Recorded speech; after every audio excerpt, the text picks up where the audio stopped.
In the top stories, police investigating downed plane off the coast of Nevis. Antigua and Barbuda's Education Ministry outlines efforts to help schools cope with heat.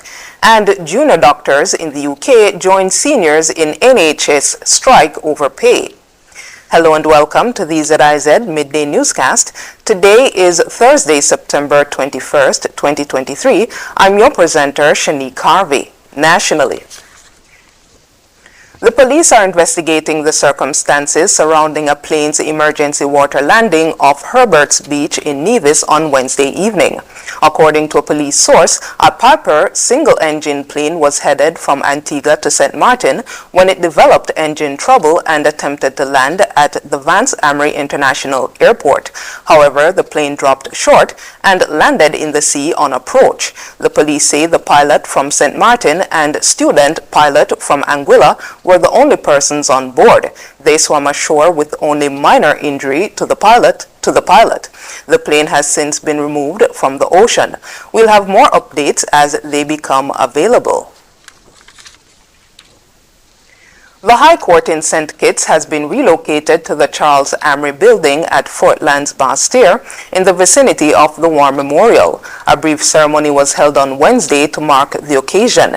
It was attended by the Attorney General and Minister of Justice and Legal Affairs, the Honorable Garth Wilkin, representatives from the St. Kitts and Nevis Bar Association, and other members of the legal fraternity in St. Kitts and Nevis.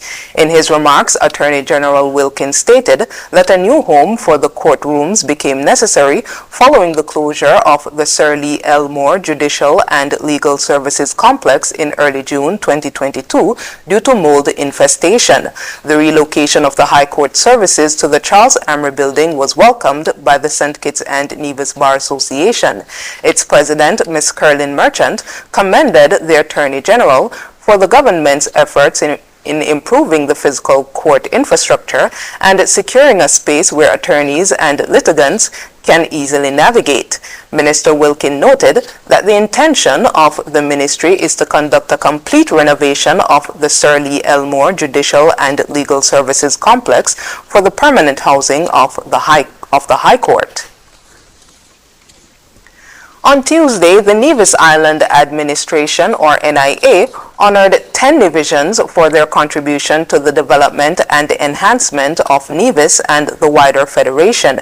During the 40th Anniversary Independence Day ceremonial parade and awards ceremony held at the El Camino T. Willett Park, Deputy Governor General Her Honor Mrs. Haidita Liburd awarded plaques to Goodwin Brown, acknowledging his contribution to agriculture, Bernadette Wallace for her contribution to business, Courtney Bryant for his contribution in community service, Dale Claxton for his contribution to entrepreneurship, Jessica Scarborough for her contribution to health, Pastor Arthur Freeman for his contribution to religion, Kenneth Ferguson and Stedroy Pemberton for their contribution to construction, and Irma Johnson and Leroy Paris for their contribution to culture. According to the NIA, the awards represent a token of appreciation for their years of service to the island. Regional news is next after this break. When hurricane season strikes, businesses need a partner who's ready to go the extra mile. One who understands the challenges and has experience to mitigate the risks. Trust C&W Business, your safety net in the eye of the storm. Our comprehensive disaster recovery strategies empower businesses to protect critical assets, keep communication channels open, and help operations recover quickly, ensuring the safety and continuity of your business. With C&W Business, a safe business is an open business.